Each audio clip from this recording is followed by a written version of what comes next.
జీవితం మీరా జీవితంలో వెలుగు నింపావయా, వ్యర్థముగా ఉన్న జీవితానికి అర్థం చూపావయా. స్తోత్రం. మంచిది. అందరం కూడా కొంత సమయము దేవుని మాటలు విని దినముందు దేవుని యొక్క సందేశాలను తెలుసుకుందాం. అందరం కూడా జాగ్రత్తగా కొంత సమయం ఇచ్చడానికి ప్రయాసపడదాం.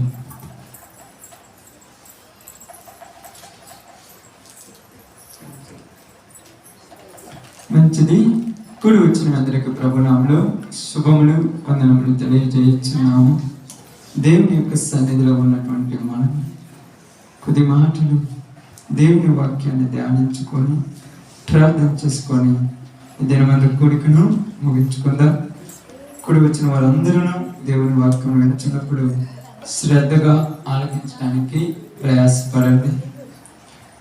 మీ అందరికీ ఒక చిన్న మనవి, ప్రార్థన 9:30 ప్రారంభించబడుతుంది, 12 గంటలకే అయిపోతుంది. కాబట్టి మీరు లేటుగా వచ్చి పాటలు పాడలేకపోయామని మీరు బాధపడాల్సిన పని లేదు. పాటలు పాడాలనుకున్న వారు తగిన సమయంలో వచ్చి మీ కొరకు సమయం ఇవ్వబడుతుంది. ఆ సమయంలో మీరు పాటలు పాడాలి. 9:30 వచ్చిన వాళ్ళు ఉన్నారు. మీరు 11కి వచ్చి 9:30 వచ్చిన వాళ్ళు 2 గంటల దాకా కూర్చోమంటే ఇబ్బంది అవుతుంది. కాబట్టి ఒక్క వారం ఒక్క రోజు దేవుని కొరకు సిద్ధపడటానికి ప్రయాసపడు. ఓకే, సమయంలో బైబిల్ గ్రంథంలో నుంచి మనందరం కొరకు ఒక మంచి మాటను చదువుకొని ప్రార్థన చేసుకుందాం. బైబిల్ గ్రంథంలో నుంచి సామెతల గ్రంథము అందరూ కొరకు జాగ్రత్తగా చదువుతాం. సామెతల గ్రంథము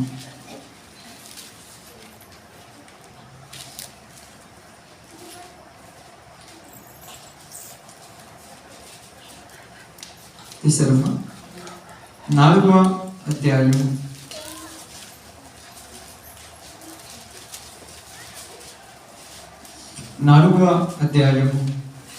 20-21 వచనాలు శ్రద్ధగా చదువుదాం. నా కుమారుడా, నా మాటలను ఆలకింపుము, నా వాక్యములకు నీ చెవి యొగ్గుము. నీ కన్నుల ఎదుట నుండి వాటిని తొలగిపోనీయకము. నీ హృదయమందు వాటిని భద్రము చేసుకొనుము. దొరికిన వారికి అవి జీవమును, వారి సర్వ శరీరమునకు ఆరోగ్యమును ఇచ్చును. దేవుడి వాక్య భాగం మన మధ్యలో ఆశీర్వదించును గాక. ఆమేన్. మంచిది. కూడి వచ్చిన మరోసారి శుభాలు వందనాలు తెలియజేస్తున్నాను. దేవుని యొక్క మాట చదవబడినటువంటి సందర్భము చాలా ప్రాముఖ్యమైనటువంటి సందర్భం, చాలా విలువైనటువంటి సందర్భంను ఈరోజు మనం చదువుకుంటున్నాం. కాబట్టి ఇక్కడ సొలొమోను గారు మాట్లాడుతున్నటువంటి మాట ఏమని మాట్లాడుతున్నాడంటే, బాగా విద్దాం. రాత్రికాల సమయంలో మీ అందరికీ తెలపబడినది మీ అందరూ విన్నారు.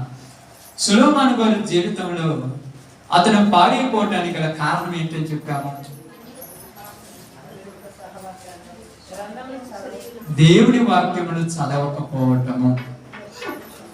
దేవుని వాక్యమును చదవలేదు కనుక పాడైపోయారు. కాబట్టి ఇప్పుడు అదే సొలొమోను గారు మనందరికీ కూడా తన యొక్క గ్రంథంలో నుంచి కొద్ది మాటలు మనకు రాస్తూ ఉన్నారు.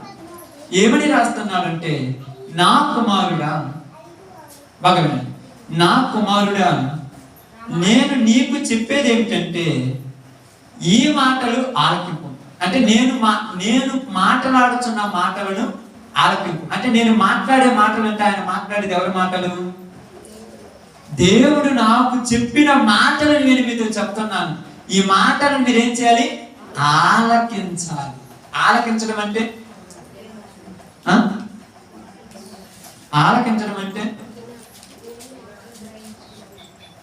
చెప్పాలి. ఆలకించడం అంటే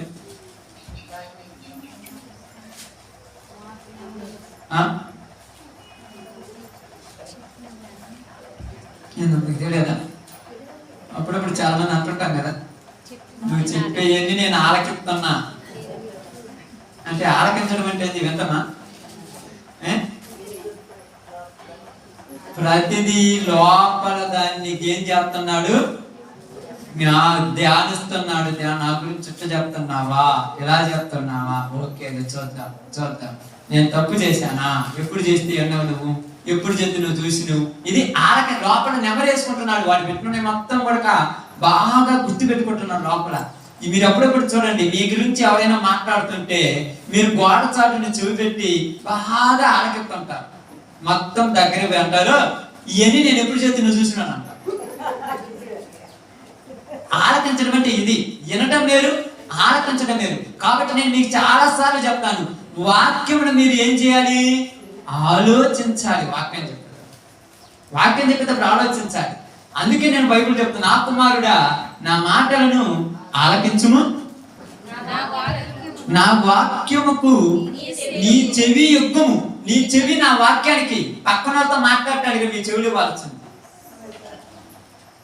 ఎవరో ఏది చేస్తున్నారని చూడటానికి అది మీ కళ్ళు ఇవ్వాల్సింది. దేవుని వాక్యానికి చెవులు ఇవ్వాలి. చూడండి, నీ కన్నుల ఎదుట నుండి వాటిని తొలగిపోనీయకము. నీ కన్నులన్నీ ఎటువైపు చూడాలి? వాక్యం చెప్పే దేవుని మాటల వైపే మీరు చూడాలి. కొద్దిగా పక్క చూశారనుకో ఏమవుద్ది? ఏమవుద్దమ్మా? అప్పుడప్పుడు మీరు కొన్ని పనులు జాగ్రత్త చేస్తుంటారు. మిషన్ మీద పనులు అంటారు, కటింగ్ మిషన్ మీద పనులు చేస్తుంటారు. చేసేటప్పుడు జాగ్రత్తగా చూస్తూ చెయ్యాలి. కొంచెం చూపు తప్పిందా చేయలేకపోతుంది, చూపు పక్కా పోయిందా చేయలేకపోతుంది. ఎందుకు దిగిపోద్ది అంటే నువ్వు జాగ్రత్తగా చూస్తూ చెయ్యాలి. ప్రతిదీ ఏమాత్రం నిర్లక్ష్యం చేసినవా తెగిపోద్ది చెయ్యి. కాబట్టి ఇక్కడ ఏమంటున్నాడు?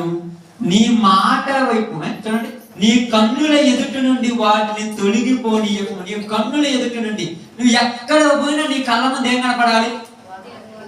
వాక్యం కనపడాలి. నువ్వు ఎక్కడికి వెళ్ళినా నీ కళ్ళ ముందు వాక్యం ఒక సినిమా కనపడినట్టు కనపడాలి. ఒక దాన్ని నువ్వు ఊహించుకున్నప్పుడు కొన్ని కనపడతా మీ కళ్ళ ముందు, అలా కనపడాలి. మీకు వాక్యం కనపడుతుండాలి. ఆ వాక్యం నీ కళ్ళ ముందు కనపడుతున్నప్పుడు నువ్వేం చేయమంట? పాపము చెయ్యవు. ఆమేన్. నీ కళ్ళ ముందు వాక్యం అంటే నువ్వు ఎందుకు పాపం చేస్తావు? నీ కళ్ళ ముందు వాక్యం కనబడుతూ ఉంటే నువ్వు చదువుతుంటే ఎందుకు పాపం చేస్తావు? అదే అంటున్నాడు, నీ కన్నుల ఎదుటి నుండి వాటిని తొలగిపోనీయకము, నీ హృదయమందు వాటిని భద్రపరుచుకొనుము. అవి దొరికిన వారికి, అవి ఎవరికైతే దొరుకుతాయో అవి వాళ్ళకి ఏంటి అంట? జీవమును, వారి సర్వ శరీరమునకును ఆరోగ్యం ఇచ్చును అని రాయబడింది. ఏంటిది ఆరోగ్యం? ఏమవుతుంది అమ్మా? మీరు ఎక్కడైనా మీరు ఎందుకు మీరు వాక్యం వినకుండా వచ్చేది ఎందుకు? నాకు అర్థం కాలేదు. అందుకే మీరు శనివారాలు బుధవారాలు ప్రార్థనకు రాదు. వాక్యం వినలేదు కాబట్టి ఏదో మొక్కుబడి వచ్చిపోతుంటారు అంతే. వినాలి వాక్యం. వింటే మీ జీవితానికి ఏముంటుంది అంటే ఇక్కడ ఆరోగ్యం. పారాసిటమాల్ వేసుకుంటే పోదు జ్వరం. నేను ఆరోగ్యం అంటున్నాను. ఆయన రెక్కల కింద ఏముందంట? సమృద్ధికరమైన ఆరోగ్యం ఉన్నది. ఆయనలో ఉన్న వారికి ఎలాంటి హాని రానే రాదు. మేమందరం ప్రార్థన చేస్తున్నాం కదా, ఎప్పుడు మా ఇంట్లో రాగాలంటే ప్రార్థనకు వస్తున్నారు కానీ ఆలకించడం రా. వాక్యం హృదయంలో లేకపోతే, ఉద్యమం రాకపోతే ఎంత అన్నం ముందు పెట్టుకున్నావు, అన్నం పల్లెంలో ఉంది కానీ తినకుండా కడుపు నిండమంటే నిండుద్దా? అలాగే ఉన్నారు చాలా మంది. దేవుడి దగ్గరికి వస్తున్నారు కానీ వాక్యం లోపలికి పోవటంలా. వాక్యం లోపలికి పోవట్లేదు కనుక నీ కుటుంబాలలో ఎప్పుడూ సమస్యలే, ఎప్పుడు నీ జీవితం అంతా నాశనమే. ఎందుకంటే వాక్యం హృదయంలోనికి వెళ్ళి ఏం చేస్తుందంట? ఏం చేస్తుందమ్మా?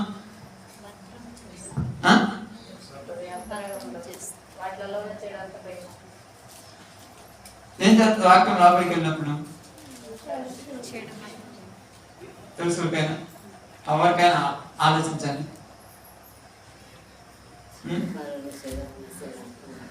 ఏం చేద్దాం చూడండి ఇక్కడ. అదే 5వ అధ్యాయము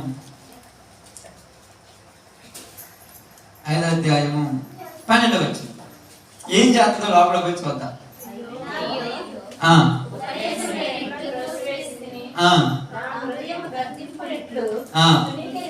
అంటే వాక్యం లోపల ఏం చేస్తుందంట? దేన్ని గద్దెత్తది?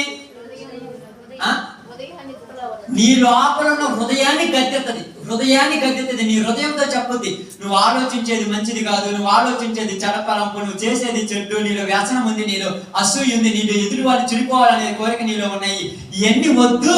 ఇలా వాళ్ళు చెడిపోవాలనుకుంటే చివరికి నువ్వే చెడిపోతావు, ఇలా అనొద్దని వాక్యం హృదయానికి చెప్తుంటే మనం మాత్రం దాన్ని లోపల బాని చెప్పాలి. అప్పుడే సొలొమోను గారు ఏమంటారంటే, తాము ఎదుటి వాళ్ళ కొరకు గోతులు దువ్వారంట, ఆ గోతులు ఎవరు పడ్డారంట? తవ్వినోళ్ళే పడ్డారు. ఎదుటి వాళ్ళు పడిపోవాలని గోతు నీళ్లు తవ్వారు, వీళ్ళే ఆ గోతులో పడ్డారు. ఎందుకు తవ్వారు గోతులు? ఎందుకు ఎదుటి వాళ్ళు పడిపోవాలనుకున్నారు? వాళ్ళ కన్నుని ఎదుటి వాక్యం లేదు. వాక్యం అంటే వాళ్ళు పడిపోవాలనుకున్నారు. అక్క ఈ రోజు నువ్వు బాగుపడ్డావు, ఉదాహరణకు 10 రూపాయలు సంపాదించుకుని బాగున్నావు, నాలో దేవుడి వాక్యం అంటే వాళ్ళు మంచిది, దేవా వాళ్ళు బాగుపడ్డారు, ఇంకా వాళ్ళకి మేలు చేయమని అనుకుంటావా లేదా? అలా కాకుండా వాళ్ళకు బాగా డబ్బులు వచ్చినాయి, వాళ్ళు బాగుపడ్డారు, వాళ్ళు నాశనం అయితే బాగుండే, వాళ్ళ ఇంటి మీదకి ఏదంటే తెగులు వస్తే బాగుంది అనుకుంటే అది నీ మీదకే వచ్చిందా? ఎవరి మీదకి వచ్చిందంట?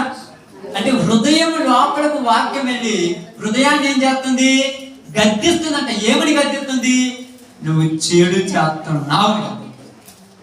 హృదయం చెడు చేస్తుంది. ఎలా చేస్తుంది? ఏ విధంగా చేస్తుందమ్మా హృదయం చెడు?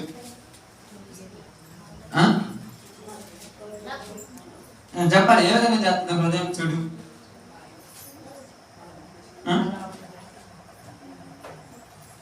చూడండి, ఇప్పుడు ఆలోచించండి మీరు. నేను కూడా ఆలోచించాను, మీరు ఆలోచించాలి కదా.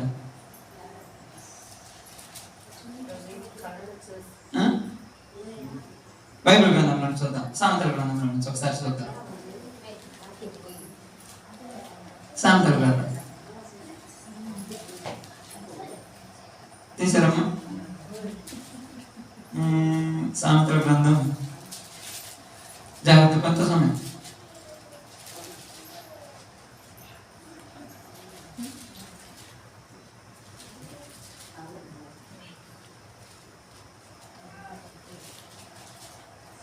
ఇది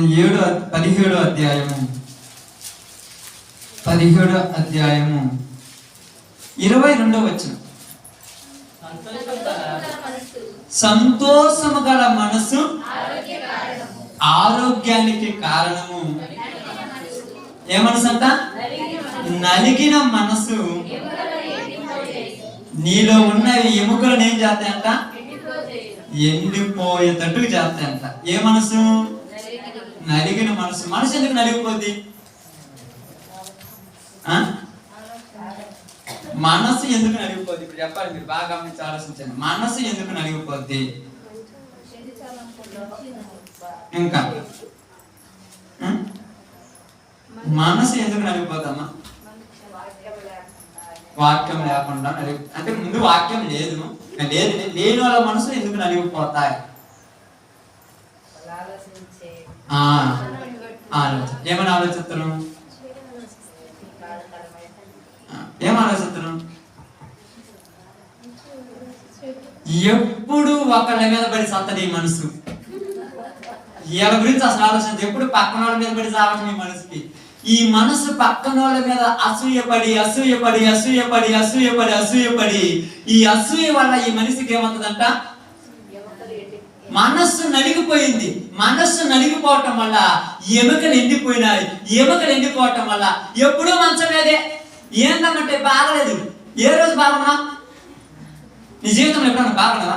ఎప్పుడూ బాగలేదు. ఎందుకు బాగలేదంటే పక్కన వాళ్ళ మీద అసూయపడి పడేది నీ మీదకే వచ్చింది. వాళ్ళు బాగున్నారు, వీళ్ళు బాగున్నారు. ఎందుకు వాళ్ళ గురించి నువ్వు అంటున్నావంటే ఈ మనస్సు నిన్నేం చేసింది? చెడిపోయేటట్టు చేసింది. అందుకే మనస్సునికి తెలియకుండా లోపల రోగాలు పట్టుకొచ్చినాయి.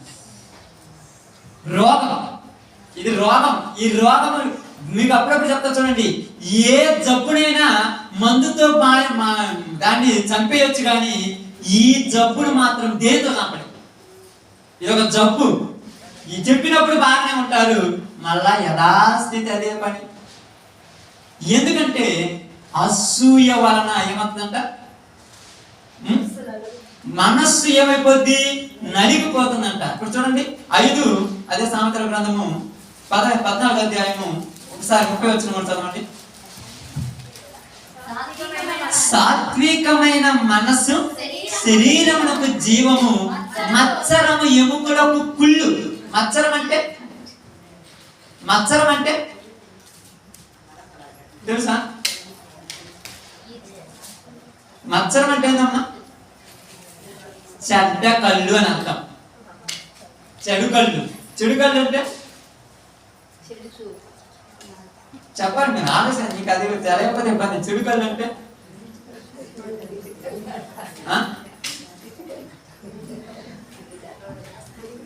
తెలియదా? గుడి కళ్ళు, చెడు కళ్ళు. చెడ్డ కళ్ళు అంటే ఒకళ్ళను చూసి ఓర్చుకోలేని కళ్ళు, అది చెడు కళ్ళు. మత్సరం అంటే ఏం తెలుసా? మనిషికి ఏమవుతుందంటే ఒకళ్ళు ఎవరైనా బాగా శుభ్రంగా ఉంటే వాళ్ళని చూసి ఓర్చుకోవాలి. నీకేమైందంటే అంతే, నిద్రపోడు పోలేదు. ఏంటంటే ఏం లేదు, శుభ్రం అంటే నీకేమైంది అంటే శుభ్రం ఉండకూడదా? అంటే నీ గురించి నేను ఆలోచన లేదు. అదుగో వాడు శుభ్రంగా ఉన్నారు, వాళ్ళు బాగున్నారు, వాళ్ళు మంచిగా ఉన్నారు. ఎదుటి వాళ్ళ గురించి నీ కళ్ళు చెడ్డి చూపులు చూస్తున్నాయి. ఇప్పుడు ఏమనిపోతుంది మనసులో? వాళ్ళు చెడిపోతే బాగుండని మనసు అంటుంది. ఇప్పుడు వాక్యం లోపల పోయి ఎదుటి వారి నిన్ను వలే నీ పొరుగు వారిని ప్రేమించమంటే ఈ వాక్యం ఏం చెప్తుంది? ఈ వాక్యాన్ని ఏం చేస్తుంది హృదయం? వారు చెవులుండి వినలేని వాళ్ళు. ఇప్పుడు హృదయానికి చెవులు ఉన్నాయి కానీ ఎన్ని చెవులు కాదు, లెక్కలేతనం. ఎప్పుడు ఎంతసార్లు చెప్పినా నీకెందుకు అని అంటారు ఎవరు? హృదయం. అది లోపల ఉన్నది, బయటికి కానరాదు అది. కాబట్టి ఇప్పుడు మత్సరం ఏం చేస్తుందంటే ఎముకలకు కుళ్ళిపోయేటట్టు చేస్తుంది. అర్థమైందా? కాబట్టి ఇప్పుడు ఎవరి దగ్గర పోతుంది మాట?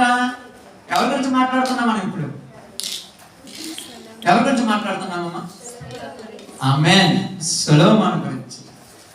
ఏమైందంటే ఇక్కడ బాగా గమనించి ఆలోచించినప్పుడు సొలొమోను జీవితంలో ఎందుకు పాడైపోయాడంటే తను మొట్టమొదటిగా దేనికోసం ప్రారంభించాడు దాన్ని? మీకు ఒకసారి చెప్పాను, వాక్యం గుర్తుందో లేదు, మీ అందరికి గుర్తుందో లేదు. ఏం చెప్పానంటే ఎవడైనా ఒక మనిషి ఏదైనా ప్రారంభించినప్పుడు ఎలా ఉంటాడంటే 14వ అధ్యాయము 13వ వచనం 2వ భాగం చదవడం. 14వ అధ్యాయము 13:2 సామెతల గ్రంథం.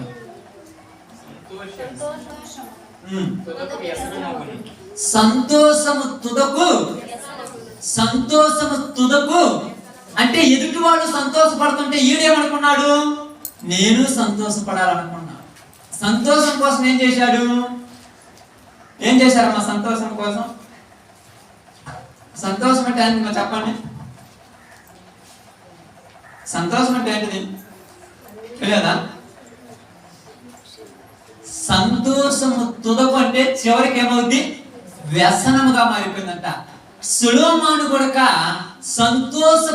పడాలని స్త్రీని పెళ్లి చేసుకున్నాడంట. సంతోషం కోసం స్త్రీని పెళ్లి చేసుకున్నాడంట. చివరికి సంతోషం ఏమైంది? ఇంకా స్త్రీ లేకపోతే బతికేటట్లేదు మనవాడు. అందుకే 1000 మందిని చేసుకోవాల్సి వచ్చింది. మనవాళ్ళు ప్రారంభం ఏమంటారు? అందరం సంతోషం మనం పార్టీ చేసుకున్నాం, కొంచెం తాగమంటారు. సంతోషం కోసం తాగాడు, కానీ చివరికి అది ఏమైంది? వ్యసనం అయిపోయింది. ఇంకా మందు లేకపోతే బతికేటట్లేదు.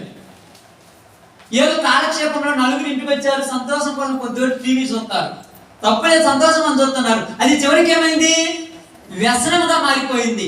ఇక ఆ టీవీ లేకపోతే చచ్చిపోతాం అన్నట్టుగా ప్రతిదీ సంతోషం కోసం ప్రారంభించారు. చివరికి అదేమైపోయింది? వ్యసనం అయిపోయింది. ఈ వ్యసనం ఏం చేసిందంట? ఈ వ్యసనం ఏం చేసింది చెప్పాలి. ఒకడు వ్యసనానికి అలవాటు పడితే ఏం చేస్తాడు? బానిస. ఇది బాగా గుర్తుపెట్టుకోండి మైండ్ లో. ఏమవుతాడు? బానిస. ఏదైనా ఒక పని సంతోషం కోసం ప్రారంభించాడు, చివరికి దానికి బానిస అయిపోయాడు. డబ్బు సంపాదించడం కోసం ప్రయాసం పడుతున్నాడు, చివరికి డబ్బుకు బానిస అయిపోయి ఏ పని చేయడానికైనా ఎన్నికాడకుండా చేస్తున్నారు ఈ రోజు. డబ్బు కోసమే ఏ పని చేస్తాం. ఏంద్రా ఇది మంచి పద్ధత చెడ్డ పద్ధతి అవసరం లేదు, నాకు డబ్బు కావాలి. ఆ డబ్బు వాళ్ళు ఏం చేస్తుంది, బానిసలాగా ఈడ్చుకొని పోతుంది. అందుకని సొలొమోను గారు ఎందుకు ఈ మాట రాశాడంటే, నేను అనుకున్నాను నా జీవితంలో నేను మాట్లాడుతున్నాను, నేను ఒకవేళ పైకి నవ్వుతున్నానేమో గాని హృదయంలో ఏం చేస్తున్నానంట, ఏడుస్తున్నాను అన్నాడు. అంత బాగా మాట్లాడారమ్మా. ఎందుకు ఏడుస్తున్నావు సొలొమోను గారు మీరంటే, నా జీవితంలో నేను ఏటినైతే ఎదిరించానో, దేన్నైతే నా కాళ్ళ కింద పెట్టి అనగదొక్కానో, ఏదైతే నన్ను ఎదిరించలేదు, నన్ను అడ్డుకోలేదు, నన్ను పడగొట్టలేదు అనుకున్నానో, చివరి దాని కాళ్ళ దగ్గరే నేను పడిపోయాను అంటున్నాను. నన్ను ఏది గెలచలేదు, నన్ను ఏది ఓడించలేదు అనుకున్నాను, చివరికి దాని కాళ్ళ దగ్గర నేను పడిపోయాను. వాళ్ళు చెప్పినట్టు నేను చేయాల్సిన పరిస్థితి వచ్చేసింది. మొదటి రాజులు 11వ అధ్యాయం కంటిన్యూషన్ లో గ్రాండ్ 11వ అధ్యాయం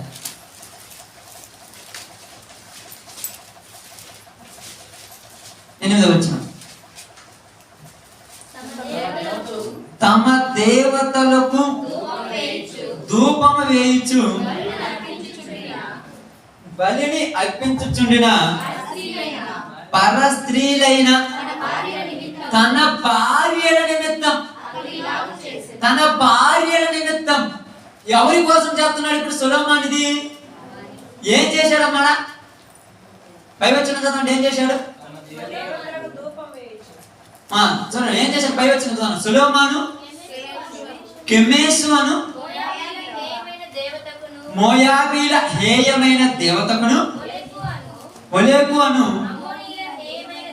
అమ్మోనీల హేయమైన దేవతకును యెరూషలేము ఎదుటనున్న కొండ మీద బలిపీఠము కట్టెను. ఆమేన్. ఇశ్రాయేలీల దేశములో, ఐగుప్తు దేశములో నుంచి కానాను దేశంలోనికి ఇశ్రాయేలు ప్రజలు ప్రయాణం చేయించు వస్తున్నప్పుడు వాళ్ళని ఈ దేశంలో నిలబెట్టిన తర్వాత దావీదు మనసులో ఒక ఆలోచన పుట్టింది. ఏమి ఆలోచన పుట్టింది? నేను మిద్దెలలో పెద్ద సరంబి వేసినటువంటి ఎండలో నేను పడుకొని ఉండగా నా దేవుని మందసము గుడారాలలో ఉండటం నాకు నచ్చలేదు కనుక నేను నా దేవుని కొరకు ఒక మందిరాన్ని కట్టాలనే ఆలోచన కలిగినటువంటి ఈ యొక్క దావీదు కట్టడానికి రెడీ అయిపోతే దేవుడు అన్నాడు, నువ్వు కట్టొద్దు, దానికి తగిన వాడిని నేను రెడీ చేసుకున్నాను. ఎవరతడు? సొలొమోను రెడీ చేసుకున్నాడు. ఏమి కట్టడానికి సొలొమోను రెడీ చేసుకున్నాడు? బాగా వినాలి. ఏమి కట్టడానికి సొలొమోను రెడీ అయిపోయారు? దేవుని మందిరాన్ని కట్టడానికి సొలొమోను దేవుడు పిలుచుకుంటే ఏ మందిరాన్ని కడుతున్నాడు ఇప్పుడు? ఆమేన్. ఏ మందిరాలు కట్టడానికి నేను పిలిచాడు ఇక్కడ దేవుడు? ఎవరిని నిలబెట్టడానికి నేను పిలిచాడు? ఎవరిని దేవుళ్ళో ఉండాలని నేను పిలిచాడు? ఎందుకోసం నిన్ను పిలిచాడు దేవుడు? దేవునికి నువ్వు ఆదర్శంగా దేవుని రాజ్యానికి వారసురాలుగా ఉండాలని నేను పిలిస్తే ఈరోజు ఏ మందిరాలు కట్టడానికి రెడీ అయిపోయారు అందరూ? సొలొమోను లాగా. సొలొమోను ఎవరి కోసం కట్టాడు మందిరాలు, బలిపీఠాలు? తన భార్యల కోసం కట్టాడు, ఆయన కోసం కాదు. ఎవరైనా వచ్చి ఏం సొలొమోను గారు అసలు నువ్వేనా ఈ పని చేసేదంటే, నా భార్య చెప్పారు నేను చేయాల్సింది. ఏంటయ్యా భార్య మాట అంటున్నావా దేవుడు మాట అంటే? భార్య లేకపోతే దేవుడు ఏమంటారయ్యా? అంటే భార్య లేకపోతే దేవుడు ఎక్కడైనా అంటే అర్థం చేసుకుంటే సొలొమోను మనసు ఎక్కడి నుంచి ఎక్కడికి వచ్చేసింది? ఇది సంతోషం కోసం ప్రారంభించాడు. ఎదుటి వారితో యుద్ధం చేయకుండా వారితో సంధి చేసుకోవటానికి ఫరో కుమార్తెను చేసుకున్నాడు, ఆ విధంగా భార్యలను చేసుకున్నాడు. అది తుదకేమైంది? వ్యసనముగా మారిపోయింది. ఈ రోజు మీ జీవితాలలో మీరు కొన్ని సంతోషం కోసం అలవాటు చేసుకుంటున్నారు అంతే. అవి చివరికి ఏమవుతాయి? వ్యసనాలు అయిపోతాయి. కాలక్షేపం కోసం పోయి కుదురు కూర్చొని మాట్లాడతామంటారు. 2 రోజులకి ఏమైపోయింది? అది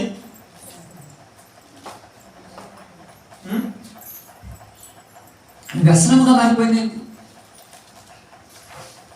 బయటికి పోయి మాట్లాడకపోతే ఇంట్లో వాళ్ళ గొడవే. ఇంట్లో ఎప్పుడు ఏం చేసిన నచ్చానా ఊరి మీద యుద్ధం చేస్తున్నా. దుష్ట సాంగత్యాలకు అలవాటు పడిపోయావు తెలుసు, నీకు అర్థం కాదా? దుష్టులతో సహవాసం చేయడానికి అలవాటు పడిపోయావు తెలుసు, నీకు అర్థమైందో కాలేదు? సంతోషానికి ప్రారంభించేవాళ్ళు నువ్వు, సంతోషం కోసం రెడీ అయిపోయావు. అది తుదకేమైపోయింది? వ్యసనముగా మారిపోయింది.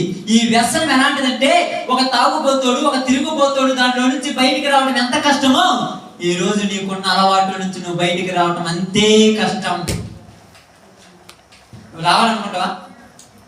ఎంత ప్రయాసపడుతున్నావు బయటికి రావాలని, ఎన్నిసార్లు ప్రయోగిస్తున్నావు నువ్వు బయటికి రావాలని, ఎన్నిసార్లు ఆలోచిస్తున్నావు నువ్వు బయటికి రావాలని.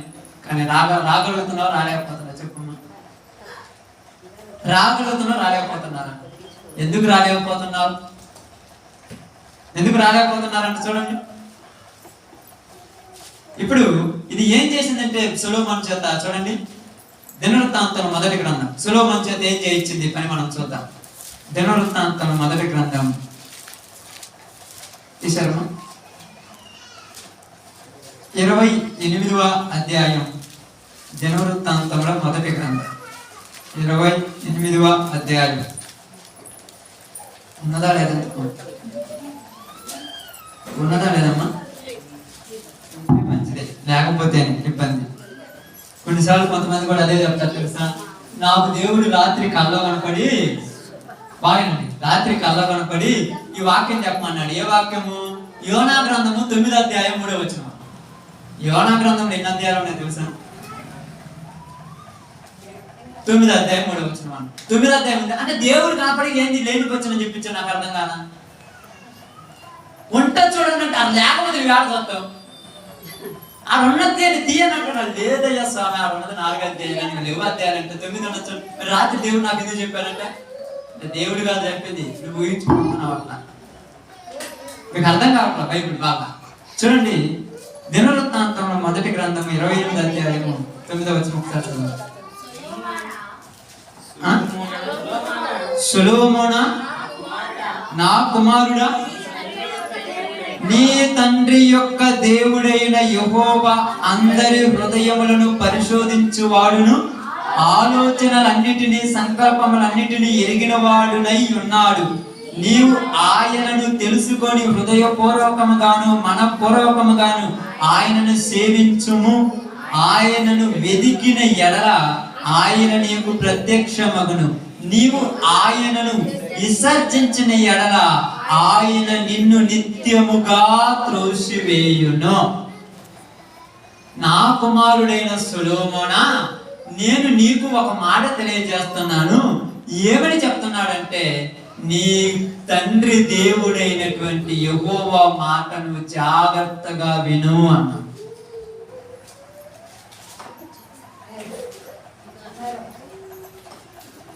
మీరు జాగ్రత్తగా విని ఆయన మాటను జాగ్రత్తగా ఆలకించుము. నువ్వు ఆలకించిన తర్వాత వాటిని ఏం చేయాలంట? నువ్వు తెలుసుకొని హృదయపూర్వకముగాను మనపూర్వకముగాను ఆయనను సేవించుము. ఎందుకంటే పైకి చెప్పినంత మాత్రం దేవుని నమ్మడు. నేను దేవుని నమ్మానని చెబితే నేను నమ్మచ్చు, నన్ను మీరు నమ్మచ్చు. దేవుడు ఎందుకు నమ్మడు? ఆయన హృదయ ఆంతర్యములను ఎరిగిన వాడు. ఆమేన్. ఈ రోజు నీ హృదయములో ఏముందో, నీ హృదయములో ఏముందో, నీ హృదయములో ఏముందో, నీ మనసులో ఏముందో ఎవరికి తెలుసు? మరి మనకు తెలుసా?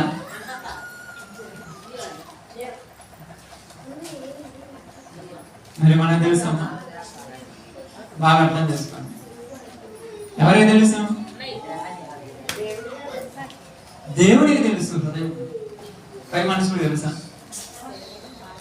అందుకనేమన్నారు తెలుసా? నువ్వు హృదయపూర్వకముగాను మనస్ఫూర్తిగాను ఆయనను సేవించు.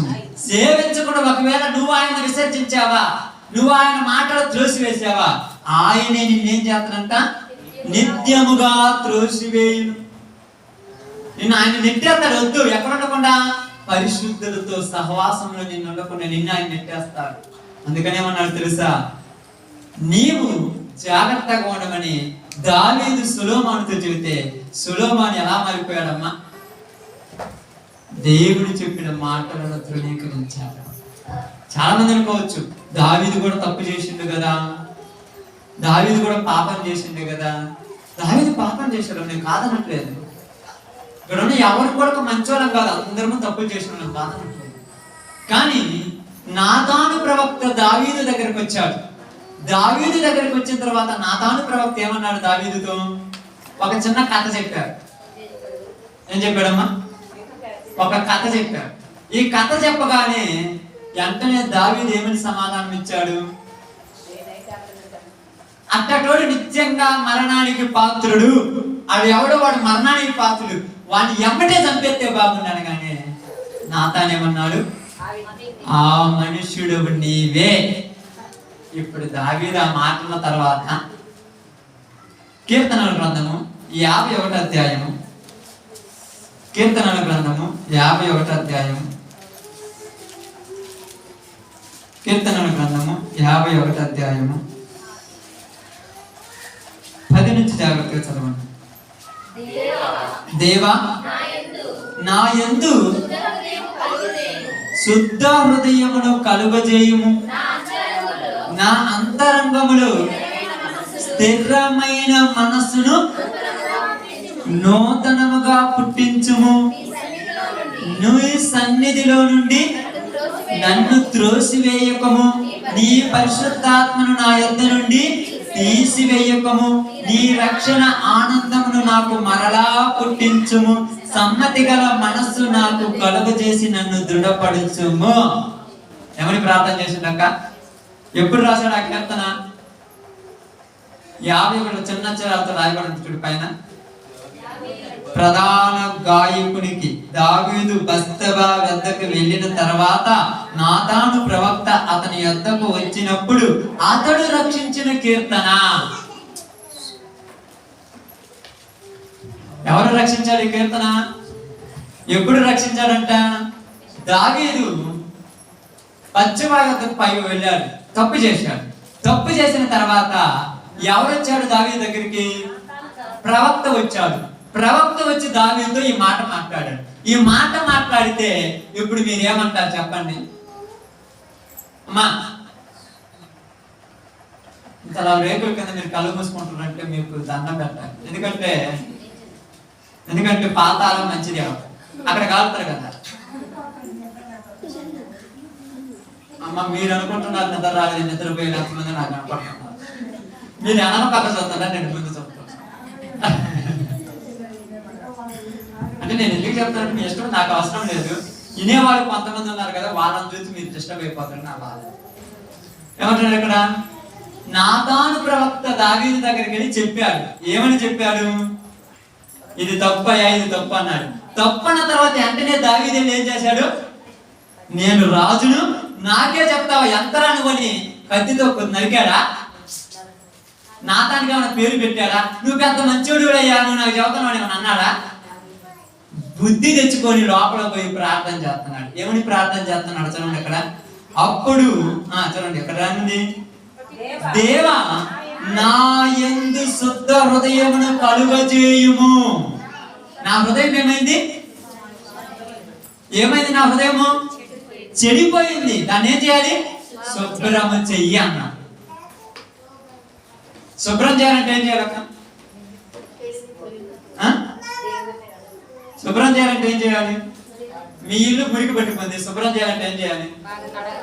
కడగాలి. ఏమంటున్నాడు? 7వ వచనం చదవండమ్మా. నేను పవిత్రుడనొగినట్లు హిస్సోపుతో నా పాపములను పరిహరింపుము. హిమము కంటేను నేను తెల్లగా ఉండినట్లు నువ్వు నన్ను కడుగుము. దేంతో కడగమంటున్నాడు? ఈ సోపు కొంచెం తీసుకొని ఆ కొంచెంతో నా పాపాలన్నీ కడిగాయి. కడిగేయాలి. మన హృదయము దేవుడు ఎప్పుడు కడుగుతాడు? ఇంకా చెప్పాలి. ఎప్పుడు కడుగుతారు?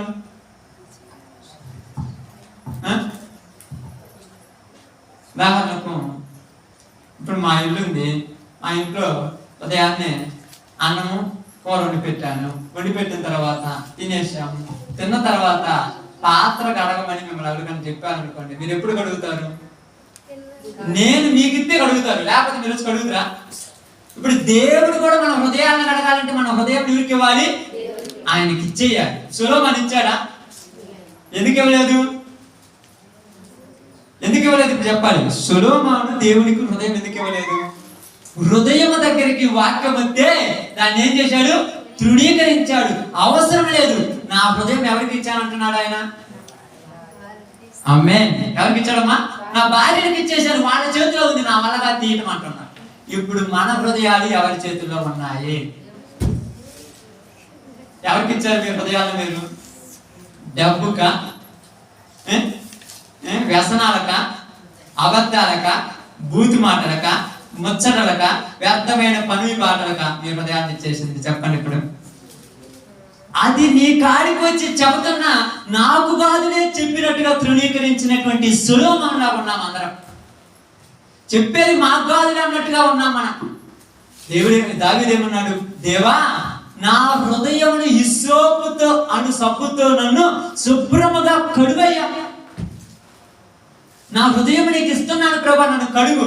నా హృదయం చూడండి ఏమంటున్నాడు? నా యందు శుద్ధ హృదయము కలగజేయము, నా అంతరంగములో స్థిరమైన మనస్సును నూతనముగా మరలా పుట్టించుము. అంటే ఇంతకు ముందున్న మనసు ఉంది, ఇప్పుడు ఆ మనసు ఏమైంది? చెడిపోయింది. దాన్ని శుభ్రంగా కడిగి మరలా కొత్త మనసు నాకు ఇయ్యి అంటున్నాడు. అందరం బాప్తిసం తీసుకున్నారని మధ్యలో మన మనసులు ఏమయ్యాయి? చెడిపోయాయి. ఎలా చెడిపోయినాయి? కొత్త టీవీ తెస్తే మనం చచ్చిపోయేదా కదా ఉంటుంది. ఏదో ఒకటి తెలియని పొలాలు పెట్టడం వల్ల చెడిపోద్ది. చెడిపోయినప్పుడు ఏం చేయాలి? దాన్ని బాగు చేసి శుభ్రంగా వాడుకుంటాం. మొత్తం సర్వీస్ చేపిస్తాం దాన్ని అంతా శుభ్రంగా. అదే కెమికల్స్ వేపించి కడిగిస్తారు మొత్తం, ఏది దుమ్ము బూజి లేకుండా. కాబట్టి అప్పుడప్పుడు మన మనసులో కూడా కొన్ని దుమ్ము ధూళి పట్టుద్ది. ఇప్పుడు ఈ హృదయాన్ని దేవుడి చేతులు పెడితే ఆయన దాన్ని శుభ్రంగా కడిగేస్తారు.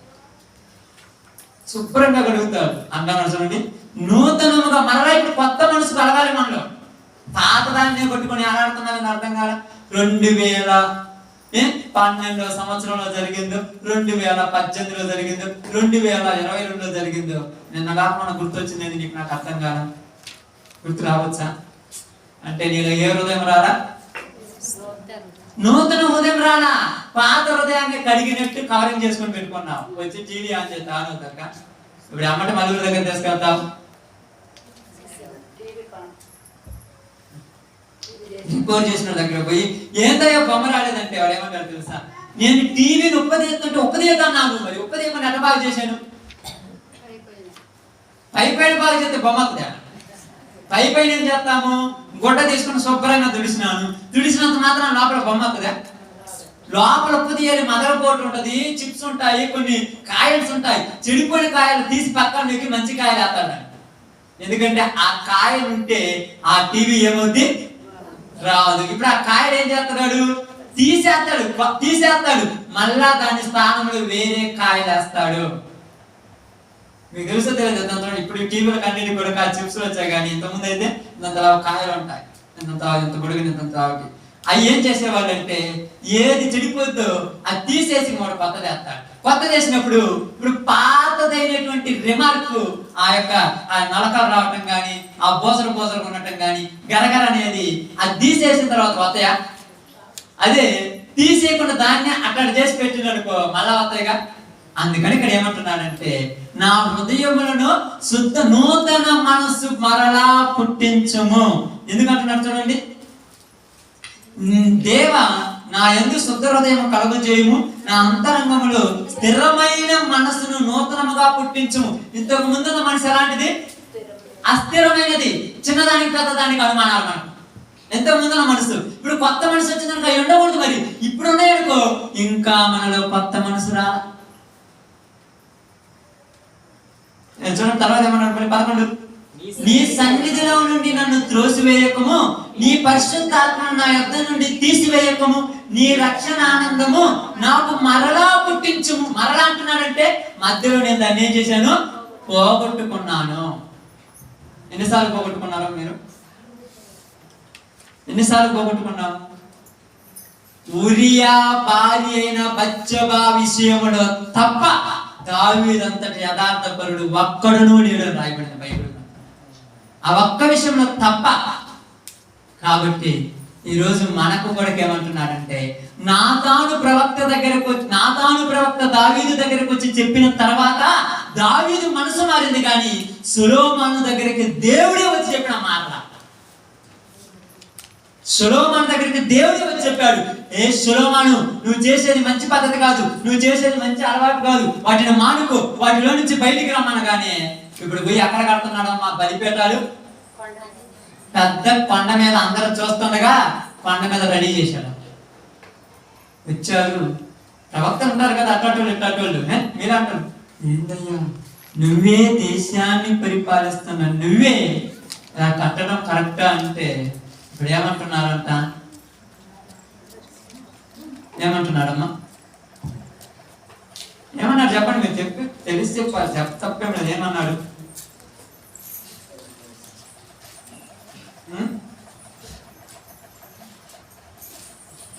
ఏమంటున్నాడు ఇప్పుడు సొలొమోను? ఏమన్నాడు తెలియదా? ఏమన్నాడు తెలియదా లేదా? ఇప్పుడు చదివారు కదా మీరు. అదే మొదటి రాజులు, 2వ రాజులు 23, ఒకసారి 13 కూడా ఒకసారి చదివారు. మళ్ళీ ఇక్కడ జ్ఞాపకం అంతే ఏం లేదు. రాజులు 2వ గ్రంథం 13వ అధ్యాయం 23వ అధ్యాయం 13వ వచనం.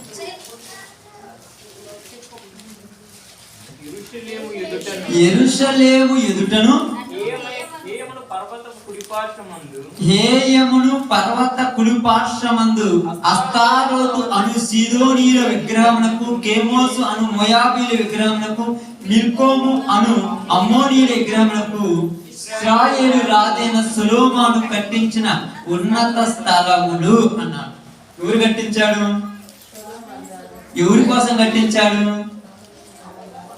ఎవరి కోసం కట్టించాడు అక్క? చెప్పండి, మీరేం భయపడుతున్నారు? తప్పేది భయమా? ఎవరి కోసం కట్టించాడు? తన భార్యల కోసం అని చెప్పండి, తప్పేమి లేదు. ఈ రోజు సువార్త చేస్తున్న వాళ్ళు ఎక్కడ ఆగిపోతున్నారంటే వీళ్ళ దగ్గరే ఆగిపోతారు. తన భార్యల నిమిత్తము విగ్రహములకు బలిపీఠములు కట్టించెను. వీళ్ళు వచ్చిన వాళ్ళు ఎక్కడి నుంచి వచ్చారమ్మా? అమ్మోనీయుల దేశపు స్త్రీలను, మోయాబీయుల దేశపు స్త్రీలను, మళ్ళా ఆ యొక్క మిద్యానీయుల దేశపు, ఐగుప్తు దేశపు వాళ్ళందరినీ తీసుకొచ్చి ఇంట్లో పెట్టుకున్నాం. బాగా ఇంట్లో పెట్టుకున్న తర్వాత ఇంట్లో ఉన్న వాళ్ళు ఏం మాట్లాడతారు? ఇంట్లో ఉన్న వాళ్ళు ఏం మాట్లాడతారు తెలుసా తెలియదా? ఈరోజు దేవుని క్షేమంది, ప్రార్థనకి వెళ్ళాలని ఇంట్లో ఉన్న మాట అన్నాడు.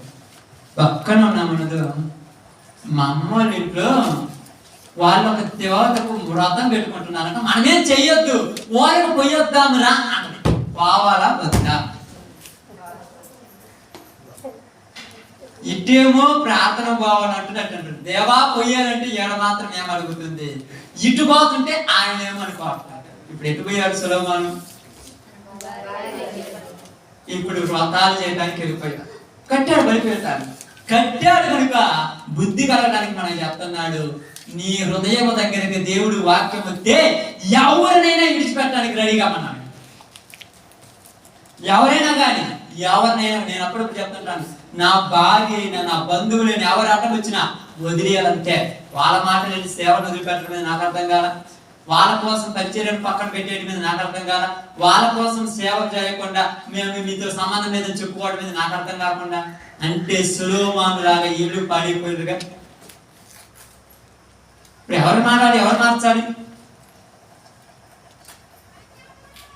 ఎక్కడో చచ్చిపోయిన ఆ తత్వాన్ని మరలా వాళ్ళలో కలిగించింది ఎవరు?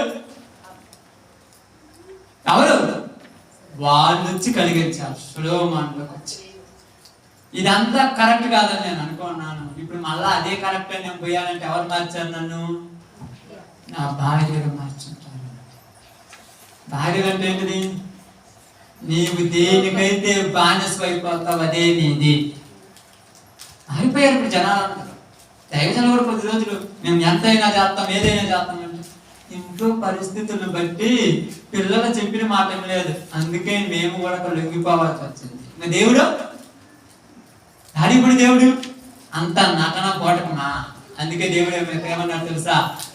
నీ హృదయములోనికి, నీ హృదయపు పరిస్థితిని నా వాక్యం వచ్చి గద్దించినప్పుడు నీ హృదయం లోబడలేదు అని చెప్పారు. ఏం లోబడలేదంట? సొలొమోను హృదయం లోబడలేదంట. అందుకని అక్కడ నా రాత్రి చదివిన మాట బాగా చదువుతుందమ్మా. రాజులు 11వ అధ్యాయం టక చదువుకుంటాం. తొందరగా చదవండి, టైం అవుతుంది. మొదటి రాజులు 11వ అధ్యాయం అక్కడ పలికిన మాటలు జాగ్రత్తగా చూద్దాం.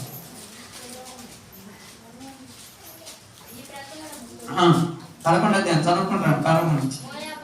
మోయాబీలు, చదవండి.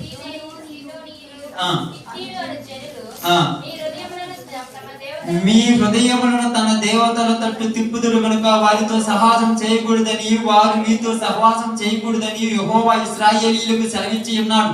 అయితే రాజైన సొలొమోను ఫరో కుమార్తెకును గాక ఇంకా అనేక మంది పరిస్థితులను మోగించి కామాతులత గలవాడే వారిని ఉంచుకొనుచు వచ్చెను. అతను 700 మంది రాజకుమార్తెలైన భార్యలను 300 మంది ఉపనపత్తులను కలిగి ఉండిరి. అతని భార్యలు అతని హృదయమును త్రిప్పివేసిరి. ఎవరు హృదయాన్ని తిప్పారు? ఇప్పుడు హృదయం ఊరిది, మరి తిప్పింది ఎవరు అంటే అర్థం తేడా? అంటే హృదయం నీదే, తిప్పింది ఎవరు? నీ పక్కన వాళ్ళు తిప్పేశారు నీ హృదయాన్ని, నీ ఇంట్లో వాళ్ళు తిప్పారు నీ హృదయాన్ని.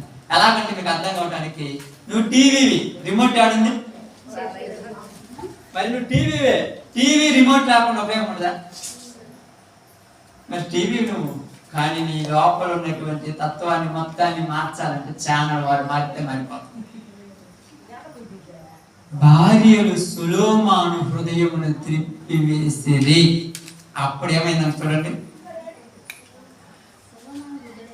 సొలొమోను వృద్ధుడైనప్పుడు అతని భార్యలు అతని హృదయం ఇతర దేవతల తట్టు తిప్పగా, అతని తండ్రి అయిన దావీదు హృదయము వలె అతని హృదయము యెహోవా ఎదుట యథార్థముగా కాకపోయింది. అంటే దావీదు హృదయం యథార్థమైనది, సొలొమోను హృదయము యథార్థం కాలేదంట. ఎన్నిసార్లు చెప్పాడమ్మా దేవుడు? చూడండి 9వ వచనం చదవండమ్మా.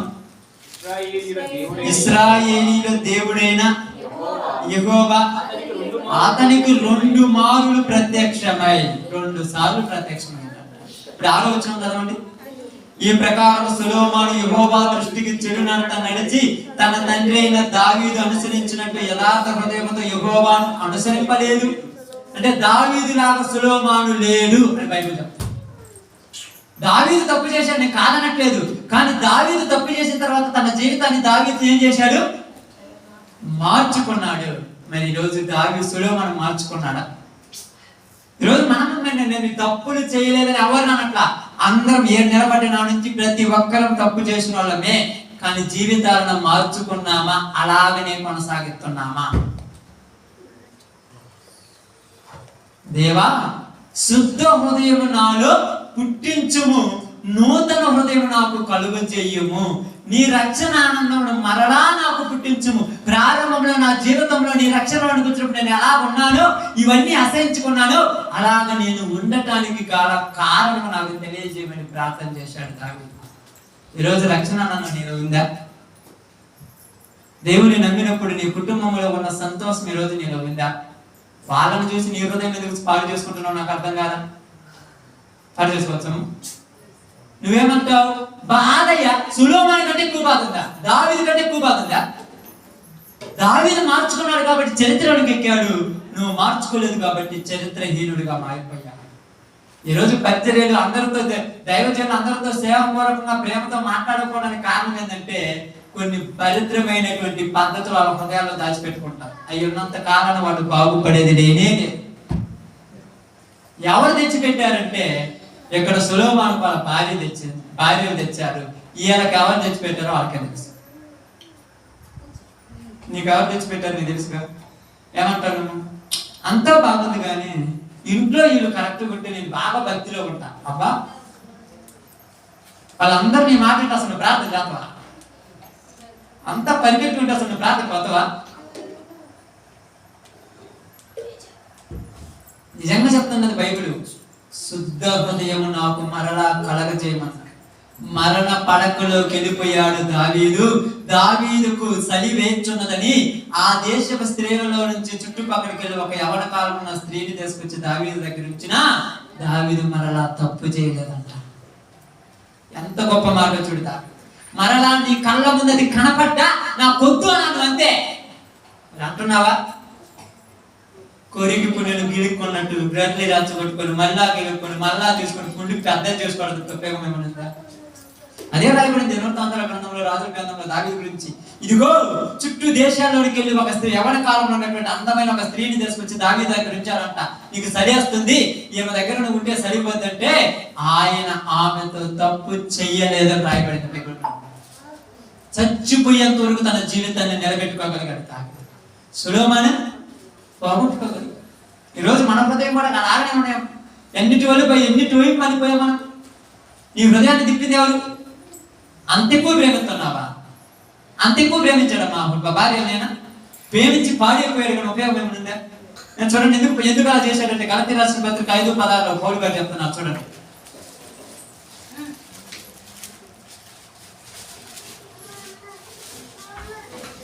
అమ్మా, గలతీ కాదు కానీ యెహోషువ గ్రంథం చదవండి. ఆ తర్వాత యెహోషువ గ్రంథము 23:12-11 సమయం అవుతుంది. త్వరగా ఎక్కువ రిఫరెన్స్ కాకుండా తొందరగా ముగించాలి. యెహోషువ గ్రంథం 23వ అధ్యాయం. యెహోషువ గ్రంథం తీశారమ్మా? 23వ అధ్యాయం తీశారమ్మా? 12 నుంచి జాగ్రత్తగా చదువుదాం. అయితే మీరు వెనకికి తొలగి మీ యొద్ద మిగిలి ఉన్న ఈ జనులను హత్తుకొని వారితో 1000 మంది, వారితో మీరుతో వారును సాంగత్యం చేసిన ఎడల మీ దేవుడైన యెహోవా మీ ఎదుట నుండి ఈ జనమును కొట్టివేయుట మానును. మీ దేవుడైన యెహోవా మీకిచ్చిన ఈ మంచి దేశములో ఉండకుండా మీరు నశించు వరకు వారు మీకు ఉరిగాను బోడుగాను మీ ప్రక్కల మీద కొరడాలుగాను మీ కన్నులలో ముళ్ళుగా కొందరు. ఎవరంటాళ్ళు? మీ శత్రువులు. మీరు ఏదైతే చూసి వ్యసన పడుతున్నారో, మీరు ఏదైతే చూసి మీ హృదయం తొలగిపోతుందో ఇప్పుడు వాళ్ళని మీ ఎదుటే పెట్టారంట. ఎందుకు? ఎలా ఉన్నారంటాడు? ఉరిగాను బోనుగాను మీ కళ్ళకంది ముళ్ళుగాను మీ యొక్క పక్కలో కొరడాలు. వాళ్ళని చూడగానే నువ్వు ఏడిపోతావు? హబక్కూకు గ్రంథంలో వాడేం రాశాడు? వేటగాడంట పక్షిని పట్టుకోవడానికంట ఏమేసిందంట? వలేసింది. ఈ పక్షి వాళ్ళకి పోతాక ఎందుకు పోదు? ఎందుకు పోదు చెప్పండి. ఇప్పుడు ఆ వాళ్ళలో పోతే నన్ను పట్టుకొని చంపుకోడా? నేను అంత పిచ్చిదాన్ని. ఏటగాడ నా తిక్కలోడా? ఆ పక్షిని చూసేటట్టుగా ఏం పెట్టాడు? ఎల. ఆ ఎలే ఇప్పుడు మన ముందు వేసిన మన శత్రువులు. వాళ్ళు ఎప్పుడో నిన్నేదనుంటారు, ఇప్పుడు కనపడగానే మళ్ళా పుట్టింది ఆ యొక్క దరిద్రపు దినిలో. వాళ్ళని చూడగానే వచ్చింది. అందుకే దేవుడు ఏమన్నాడు? వాళ్ళని నేనే నీ ముందు ఉంచాను, నువ్వు వద్దంటుంటే నీకు కనపడేటట్టు చేస్తున్నాడు. ఎందుకంటే నీ కళ్ళల్లో వాళ్ళు ఎలా ఉన్నారు? ముళ్ళు లాగా. వాళ్ళని చూసినప్పుడల్లా నీ హృదయం అడిగిపోతుంది. అడిగిపోతుంది ఆడికి సొలొమోను హృదయం ముడిపోతుంది. ఇప్పుడు నీ హృదయం నీ చేతిలో, నీ చేతిలో నువ్వు అనుకుంటున్నా కానీ కొంచెం నీ చేతిలో లేదు, నీ శత్రువుల చేతిలో ఉంది. వీళ్ళే కదా ఆ రోజు నన్ను పాడు చేసింది, వీళ్ళే కదా ఆ రోజు నన్ను నాశనం చేసింది, వీళ్ళ వల్లే కదా నా కుటుంబం పాడైపోయింది. ఏంటి మళ్ళా వాళ్ళు నీ కళ్ళ కాడికి వచ్చి వద్దన్నా కనపడుతున్నావు? నాకు అర్థం కాదా? ఇది కనపడుతున్నారమ్మ? దేవుడు ఉంచాడు అని రాయబడింది. దేవుడు ఉంచాడు. ఎందుకు ఉంచాడు? మనమేమి ప్రార్థన చేస్తాం? వాళ్ళు నాకు కనపడకుండా చేయి ప్రభా, ఆ మనిషి ఆ యొక్క తత్వం నాకు కనపడకూడదు, ఆ దరిద్రం నాకు కనపడకూడదు, నా ఎదురు ఒక మందు ఉండకుండా చేయి ప్రభా, నేను పొగాకు వేసుకున్నాను నాకు కనపడకుండా చేయి. కనపడకుండా చేసి ఊరేం చేస్తాను? జైల్లో పెట్టి ఊరేను పాపం చేస్తాక, జైల్లో పెట్టి పాపం చేస్తాను.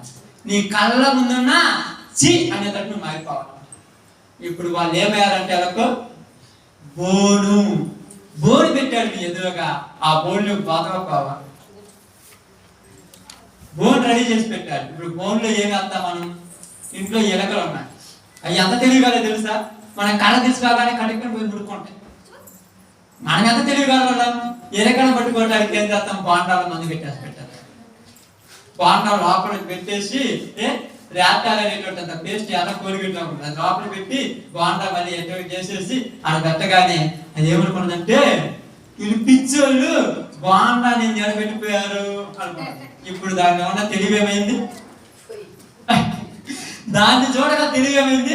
అలాగనే మనము వాళ్ళని చూడగా మనలో కూడా తెలివి పోతుంది. నాకు అర్థం కాదు. రాత్రి అదే చదివించాను కదా, నేను చదివించాను. జ్ఞానులకు ఏమైందంట? అవమానం వచ్చేసింది. నిన్ను చూసి నవ్వేటట్టు నువ్వు మారావంటే నీ ఎదురుగా వాడిని ఎలా చేశాడు? ఎర్రగా పెట్టాడు. నువ్వు అది నీ మనసులోకి వచ్చినప్పుడల్లా నువ్వు బుద్ధి లేని తత్వంగా ప్రవర్తిస్తున్నావు. నాకు అర్థం కాదా? ఇప్పుడు నిన్ను చూసి జనాలు నవ్వుకునేటట్టు నువ్వు ఎందుకు తయారైపోయావమ్మా? నువ్వు అనుకుంటున్నావు సొలొమోనంత జ్ఞానవంతుడివి కాదనట్ల. సొలొమోనంతటి వాడే పడిపోయాడు. నువ్వు దావీదంతటి వాడిగా నిలబడాలి. నువ్వు దావీదు వలె ఉండాలి. ఉండగలుగుతున్నావా? ఏమనుకుంటా? నా కళ్ళ కనపడకూడదు. కళ్ళల్లో ముళ్ళలా తెచ్చిపెట్టాడు వాడు. నీ కళ్ళ ముందు ఏముండాలంట? వాక్యం ఉండాలి. వాక్యం నీ కళ్ళ ముందు ఉండి ఎదురుగా రాగానే నీ దేవుడే నీ యెహోవా నిన్ను ప్రేమించున్నాడు కనుక నీ మీదకి వచ్చే ఏ ఆయుధము నిలవదనే వాక్యం గుర్తుంటే వచ్చారండి. నాకేమి ఉంటేవి నాకేమి? నా దేవుడు నాకు అవసరమైనది అన్నిటితో నేను ఎప్పుడో చేసినటువంటి చెడ్డ తలపు నా దగ్గరకు వచ్చిన ఎదురు మనిషి నిలబడగానే ఉంటే ఉంది నాకేమి అని అనుకోగలుగుతున్నావా? అందుకే దేవుడు ఏమన్నాడంటే మీరు వారికి మీ బలహీనత ఏదో ఆయనకు తెలుసు. తెలియదా? నువ్వు దేనికి పడిపోతావో ఆయనకు తెలుసు. ఇప్పుడు దాన్నే తెచ్చి నీ ఎదురు పెట్టాడు. దేన్ని తెచ్చి పెట్టాడు? నీ వీక్నెస్ పెట్టాడు. ఇప్పుడు దాన్ని చూడగానే నీ మనసులోకి ఏమొచ్చిందంటమ్మా? వ్యసనము అని చెప్పండి. ఏమొచ్చింది? వ్యసనం వచ్చింది. ఇప్పుడు వ్యసనం వచ్చి ఇప్పుడు ఏం చేయము? కానా నహి బొవ్వ తినవు, నీళ్లు తాగవు, మూల మంచం వేసుకుంటా ముడుచుకొని పండుకుంటా. ఇప్పుడు నీకు ఎముకలకి ఏమొచ్చేసింది? ఎముకలకి ఏమొచ్చింది? ఎండిపోతున్నా. ఏంది ఊరికి చాలా పని చేసేవాడు అని ప్రార్థనలో గంట దొడిన ప్రార్థనలో కూర్చునేవాడు. ఏంది 2 నిమిషాలు కూడా ఎండకు నిలబడలేకపోతున్నావు అంటే ఈ మధ్య ఒక జబ్బు వచ్చింది. జబ్బు అని చెప్పకండి, దారిద్రం పట్టిందని చెప్పండి. పొద్దున్నే అదే ఆలోచన లేదా? పొద్దున్నే అదే తలపు లేదా? అదే జీవితం లేదా? అందుకే నీ ఎముకలకు కుళ్ళు కట్టేస్తుంది. పని కూడా చేయలేకపోతున్నాను. ఏం చేస్తాం కదా, అంత దరిద్రం పడి పని చేస్తాము. ఇదే ఆలోచన పనిలో ఉంటావా? ఇదే ఆలోచన తిండి తింటావా? ఇదే ఆలోచన అయితే పిల్లలను పడుచుకుంటావా? ఇదే ఆలోచన అయితే దేవుడి దగ్గరికి వస్తావా? రాలేవు. అందుకే ఇక్కడ ఏమన్నాడు తెలుసా? ఇక్కడ ఇశ్రాయేలీయులు ఏమన్నారంటే మీరు వెళ్ళే ఆ దేశంలో, మీరు ఉన్న ఆ ప్రదేశంలో మీ ఎదురుగా నేను వాళ్ళను ఉంచాను. ఎందుకంటే మీ కళ్ళల్లో ముళ్ళులుగా ఉన్నారు. వాళ్ళు చెడిపోవాలనుకుంటే నువ్వే చెడిపోతావు. వాళ్ళు ఆశీర్వదించబడాలని ప్రార్థన చేయి. వాళ్ళ మీదకి దేవుడే ఆశీర్వదించాడు. అంటే నిన్ను బాగు చేసినాడు ఎవరు బాగుపడాలని అనుకోకూడదు. దేవుడు బాగు చేయడం దేవుడే చూసుకుంటాడు. ఏమనుకుంటున్నారు తెలుసా? ఎవడైతే పక్కనోడి దోవాలని పక్కనోడి పడిపోవాలని కొంత దిగాడు, ఇప్పుడు ఈడే పాడైపోయాడు. వాళ్ళ పిల్లలు పాడైపోవాలి, వీళ్ళ పిల్లలు పాడైపోవాలంటే వాళ్ళందరికంటే నా పిల్లలు దాని తిరగపాయంటారు. వాళ్ళు చచ్చిపోవాలి, వీళ్ళు చచ్చిపోవాలంటే వాళ్ళకంటే ముందు వీరికి చచ్చిపోయేంత రోగం వచ్చి మంచాన్ని పడడం. ఏంటంటే అప్పుడప్పుడు పెద్దలు ఏమంటారమ్మా? ఏంది పరిస్థితి అంటే ఏమంటారు? వాడు చేసిన పాపాలే వాటిని బట్టి పీడిస్తున్నాడు. ఎందుకు? అంతే మరి దేవుడు చెప్పిన మాట. నీకు నాకు మనందరికీ ఏం చెబుతుందంటే నూతన హృదయం వస్తే నీలో ఏమన్నది అంటుంది. చూడండి ఇక్కడ. ఇప్పుడు గలతీ 5:16 చదవండి.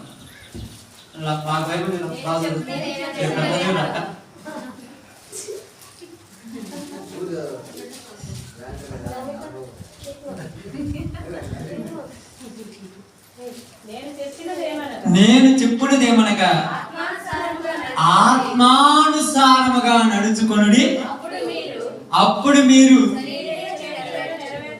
శరీర కార్యాలను చెయ్యరు అన్నాడు. ఎలా నడుచుకోవాలంట? ఆత్మానుసారంగా నడుచుకోండి, అప్పుడు మీరు శరీర కార్యాలు చెయ్యరు. చెయ్యము. మీరు ఆత్మంగా నడుచుకోండి. ఆత్మానుసారంగా నడుచుకోవడం అంటే అర్థం ఏమిటి? వాక్యం ప్రకారం నడుచుకోవడం. వాక్యం ప్రకారం నడుచుకోవటం అంటే శరీర విషయంలో ఏమయ్యామని? చచ్చిపోయాం. చచ్చిపోయినాక గుర్తుండే నీకు. నేను ఎప్పుడో చిన్నప్పుడు చదువుకున్నప్పుడు ఎక్కడెక్కడో ఏదో కొన్ని చేసుకుంటాను. ఇప్పుడు నాకు గుర్తుంది అనుకో, నాకు మళ్ళా ఫోన్ వచ్చింది, నేను మాట్లాడినట్టు నేను బతికినట్ట చచ్చినట్ట? బతికి నేను అవసరమా? అందుకని ఆత్మానుసారం నడుచుకున్నప్పుడు బాగా చూసిన కూడా సహోదరి బాగున్నావా, సహోదరుడా బాగున్నావా అనే తత్వం ఎప్పుడు వస్తుందంటే ఆత్మానుసారంగా జీవించు. ఈరోజు వస్తుందా మనలో? వాళ్ళే నేను ఎంత వద్దనుకున్నా కావాలని నా దగ్గరికి వస్తాను. కావాలని కాదు, రెచ్చగొడుతున్నా నేను పావు చేయకుండా. నువ్వు పడిపోతున్నావు. ఏమంటున్నాడు? అప్పవాదిని మీ పాదముల కింద నలగదొక్కమని ఎప్పుడైనా చెప్పావా? నలగదొక్కాలి. నువ్వేమంటావు? ఏది నా మీదే రాత్రి అంటే నీవే వాడి యొక్క గోల్. వాడి గోల్ నువ్వే. ఇంకొకరు అనుకున్నావా? వాడి గోల్ నువ్వే. అందుకే నీ కాడికే పదే వస్తుంటాడు. అప్పుడు అనుకుంటాను, ఏందనుకుంటుంటే లోకస్తుల్లాగా మనం బతకటానికి, మనం శరీరానికి బానిసలము కాదు. అందుకే ఇక్కడ బాగా గమనించి ఆలోచించండి. చూడండి, సామెతల గ్రంథం, కీర్తన గ్రంథము 111:10 త్వరగా చదివేద్దాం. నేను వివరించిన టైం అది. త్వరగా 111:10.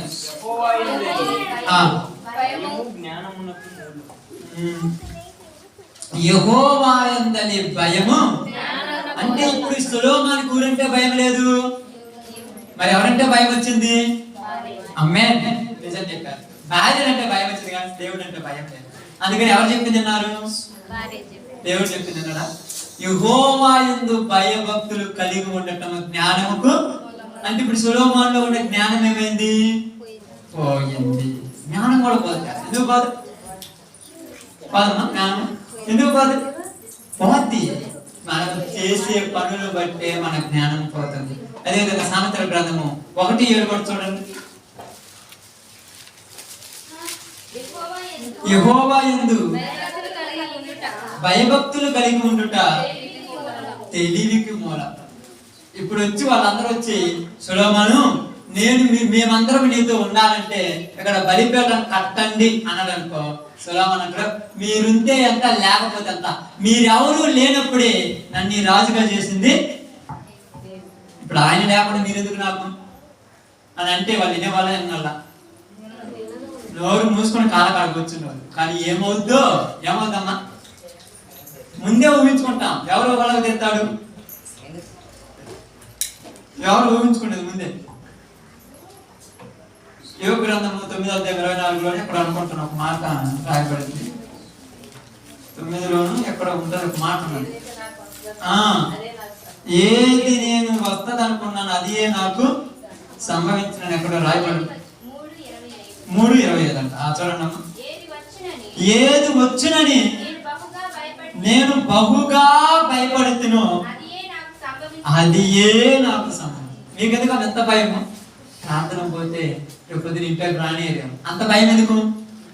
రానియరు అంతే. నన్ను రానియలేదయ్యా. ఒకసారి నువ్వు దేవుడికి భయపడ్డావా, ఒకసారి నువ్వు దేవుడి ప్రకారం నిలబడ్డావా, నేను దేవుడిలో ఉన్నా, నేను తప్పు చేయలేదు, నన్ను ఎందుకు రానియో అని అంటావా, అంతే నోరు మూసుకుంటా. మొదట్లో అందరికీ వస్తాయి ప్రాబ్లమ్స్, రానివారు అనమాట అందరికీ వస్తాయి. కానీ ఏదైతే నా మీదికి రాకూడదని నేను అనుకున్నాను అదే వస్తుంది. మీ కళ్ళకు ఏది కనపడకూడదు అనుకుంటారా, ఏ కనపడతాయి మీ కళ్ళకు. అప్పుడు మీరు ఏం చేయాలి? ఎన్ని రోజులు దాక్కుంటాము చెప్పండి? దాక్కుంటాను. ఇప్పుడు ఒక మనిషిని, ఇప్పుడు అమ్మాయిని నేను చూడకుండా, మా సహోదరుడు కదా, అమ్మాయిని చూడకుండా నేను ఎన్ని రోజులు దాక్కుంటాను?